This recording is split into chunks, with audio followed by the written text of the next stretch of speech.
नमस्कार मु सलोनी वर्तमान विश्वर नजर मध्यप्राच्य उपरे अटकी ईरान एवं कातार मध्य थिबा विश्वर सबुठारु बड़ प्राकृतिक गैस फील्ड साउथ फार्स वर्तमान युद्धर रणक्षेत्र पलटि इस्राएल एवं अमेरिका द्वारा करा जाइथिबा ई बड़ धरणर एयर स्ट्राइक केवल ईरान रो अंटा भांगिनी बरं समग्र विश्वर शक्ति जगाण व्यवस्था बा ग्लोबल एनर्जी सप्लाई को विपद भितर को ठेली देछि।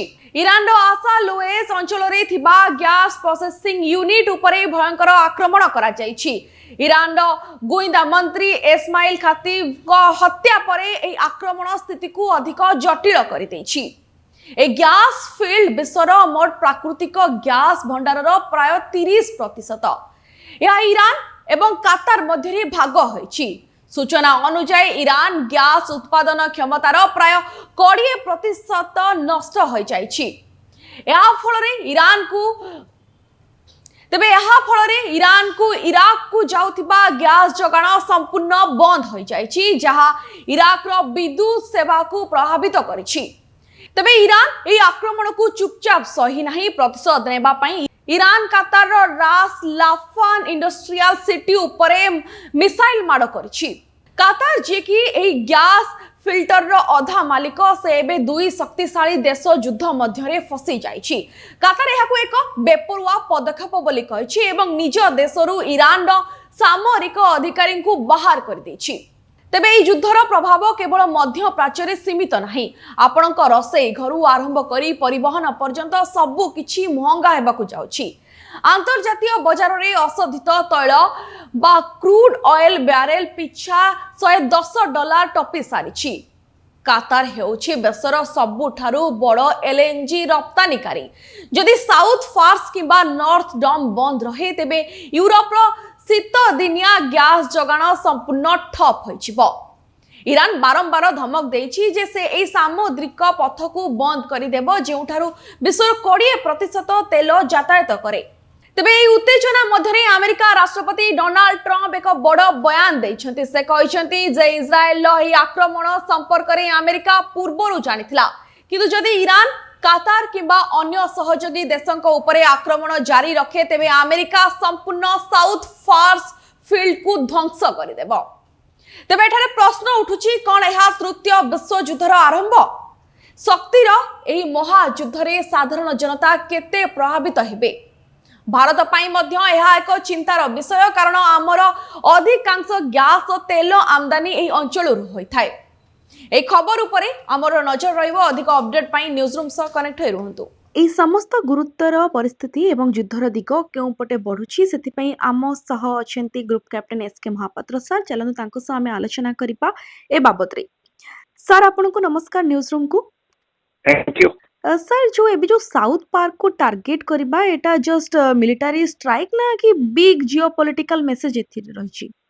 देखो बिग जियोपॉलिटिकल इम्प्लिकेशंस रही। वर्तमान जितने जगह को वर्तमान स्ट्राइक करा जाउची एंटायर गल्फ रीजन में आपण देखिबे ईरान तरफ जो आक्रमण भी करा जाउची एवं इस्राएल तरफ जो आक्रमण करा जाउची प्रत्येकर गोटे जियोपॉलिटिकल ऑब्जेक्टिव रही। ईरान तरफ जो अटैक बर्तमान करा जाउची मुख्यतः आम देखिले Qatar, Bahrain, UAE, Saudi Arab, Iraq अंचल एपरिक ऑयल वेल अच्छी ऑयल जो रिफाइनरी अच्छी से फैसिलिटी अच्छी ताकू मध्य कराउची। आपण देखिबे एटा ई जो गल्फ कोऑपरेशन काउंसिल गोटे अच्छी आउ तांकर देश माने मो ई जो देश मान को नाय लिखली से माने they are part of the Gulf Cooperation Council. बर्तमान ईरान तांको तरफ काहे की अटैक करूची? ई अटैक रो उद्देश्य कोन? ये उद्देश्य है जे ईरान समग्र विश्व को गोटे मेसेज देवा चाहे जे ये जो एंटायर अस्थिरता सृष्टि होती वर्ल्ड ऑयल मार्केट रे जो असाधारण भाव में तैलर दर बढ़ी, हरमुज प्रणाली रे एते संख्यार वैदेशिक जहाज सब कमर्शियल एयर टैंकर सब अटकी रही मोट उपर ये जो अशांति एवं गंडगोल परिस्थिति सृष्टि होती एथिपाई इस्राएल एवं अमेरिकार ये अवैध युद्ध ही दायी। आमे वर्तमान आम निजर एक्जिस्टेंस पाई लड़ुचु एवं आमे वर्तमान शेष पर्यंत आमर लड़ाई जारी रखिबु, शेष रक्तबिंदु पर्यंत संग्राम करिवु एवं एई अंचल रे जहा किछि अमेरिकन एसेट अछि एवं जे कोनोसी अंचल रे अमेरिकन सैन्य बा इस्राएल सैन्य थिला काईकि आमे से अंचल को आक्रमण करिवु। सर यहाँ पर ग्लोबल एनर्जी मार्केट रे कोन इंपैक्ट देखा छिबो एवं भारत केते इफेक्टेड होबो एथि? यस ग्लोबल एनर्जी मार्केट रे आपण जदि देखिबे या पूर्वरु जेतेबेले युद्ध चली नथिला सेतेबेले ईरान तरफरु मात्र 3 ରୁ 4% मात्र ईरान सप्लाई रे साहाय्य करथला आज्ञा एवं जेहेतु ईरान ऊपर सैंक्शन थिला तेणु अधिकांश देश ईरान तेल किणु ही नथिले केवल चाइना ही एकमात्र देश जे कि ईरान नु तेल किणुथिला आज्ञा किंतु वर्तमान युद्ध हवा फल से डायनामिक्स टा चेंज होती ईरान तरफ तो एक्सपोर्ट किसी हो नहीं बरम असुविधा कौन होती बर्तमान यूएई सऊदी अरब बाहरीन कतार आउ इराक एवं कुवेट से जो स्ट्रेट ऑफ हॉर्मुज देखि जो तेल से माने पठाउथले तथा विश्व आम जमी देखुचे स्टैटिस्टिक्स समस्त बर्तमान कहले आम सब दर्शक जानिथिबे प्राय 20% ऑयल से बाट देकरी जाउथला एवं मुख्य ग्राहक को माने थिले ना भारत मध्य ता भीतर गोटे किंतु मुख्यतः साउथ कोरिया जापान एवं चाइना होचन तार मुख्य ग्राहक तेणु जापान प्राय 80% तेल यही किणुला एपरिक चाइना मध्य प्राय 50 ରୁ 60% तेल हाँ आप पचार सर आम जब देखा सर कातार भी युद्ध मझी फसी जाइए यार भूमिका आगु केमिति रहिबो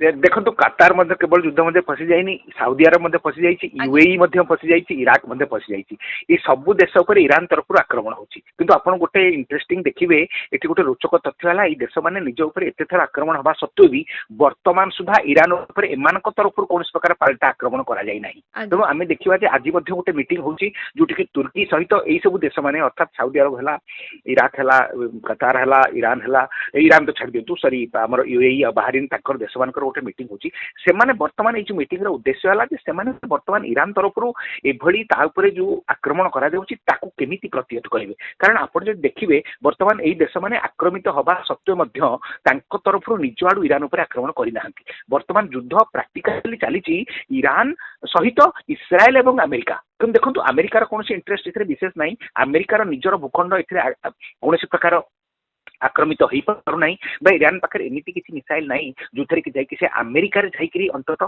सेठारे क्या आघात कर कौन प्रकार मिसाइल माड़ कर तेणु बर्तमान जब कहार क्षति होती गल्फ देश मान क्षति होती जो ईरान तार मिसाइल एवं तार ड्रोन पठे से आक्रमण कर सर तेबे साउथ फार्स रास लाफान उपरे आक्रमण यह एक एनर्जी आवर आरंभ बोली धरा जिवो कि एनर्जी वार कौन देखो फुल स्केल जब आक्रमण होता अमेरिका चाहिए बर्तमान ईरान जो खर्ग आइलैंड अच्छी एटी आम टी आसवा ईरान 95% तेल से बाट देकर जाए बर्तमान सुधा अमेरिका और इस्राएल तापर पूरा मात्रा आक्रमण करना कि गोटे स्टेज आसो जो आक्रमण करने संपूर्ण भाव में कब्जा करने आउ जिते जिते ईरान बर्तमान देखो युद्ध सर दिन ना दिन तेणु अमेरिका चाहूना जे युद्ध में यू टैंकर गुड़ाक नष्ट हो जाऊ और ऑयल इंफ्रास्ट्रक्चर नष्ट हेले पुणी बिल्डअप करने अधिक पैसा खर्च हम तेणु एभली अवस्था से गोटे स्ट्राटेजिक रिस्ट्रेंट लक्ष्य कर स्ट्राटेजिक रिस्ट्रेंट ऑब्जर्व माने पालन करने को चेष्टा कर जो ऑयल वेल गुड़ाक अच्छी संपूर्ण भाव में नष्ट करेंगे जो टैंकर अच्छी संपूर्ण भाव में नष्ट करेंगे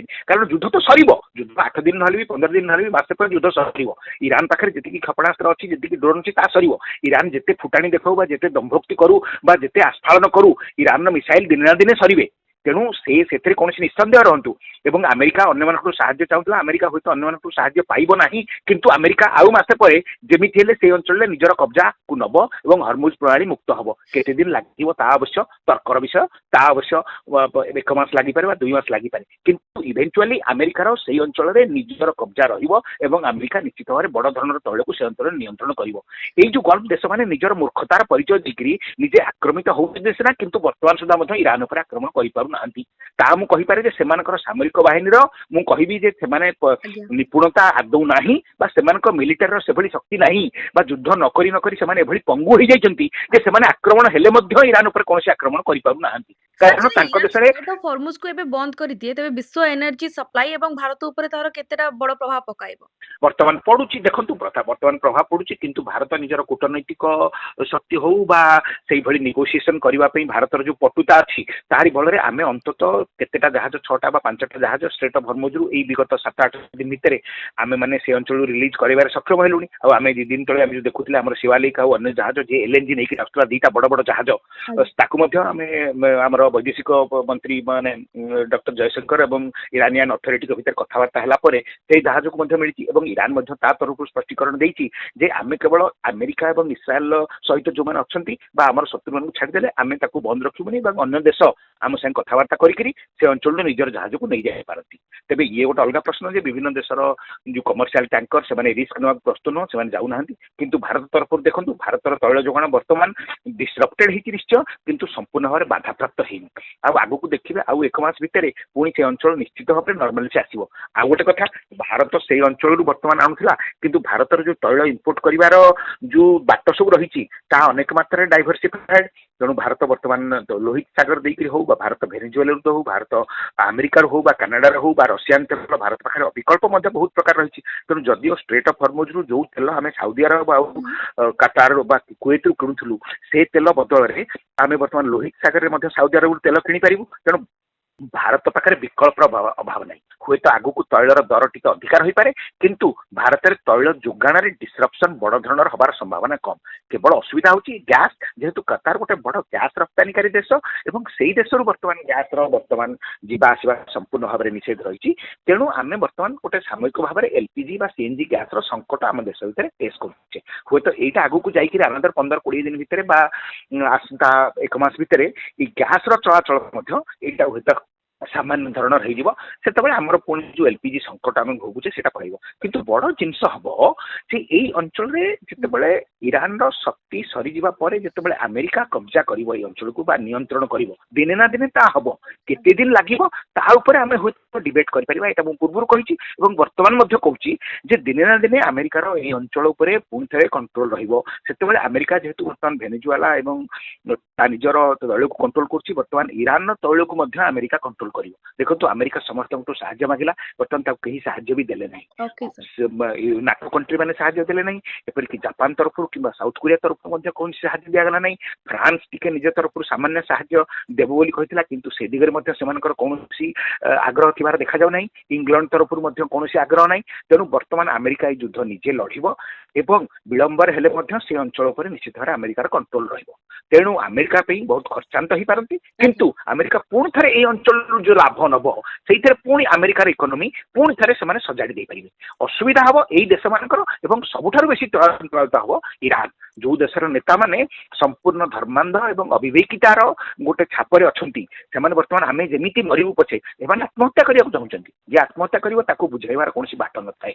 ତେଣୁ ଥ୍ୟାଙ୍କ ତାଙ୍କର ୟୁ ସାର୍। ସମଗ୍ର ନେତା ଧନ୍ୟବାଦ ହଁ ସାର୍ କୁହନ୍ତୁ। ଆପଣଙ୍କର ଏତେ ମୂଲ୍ୟବାନ ମତାମତ ପାଇଁ। Thank you.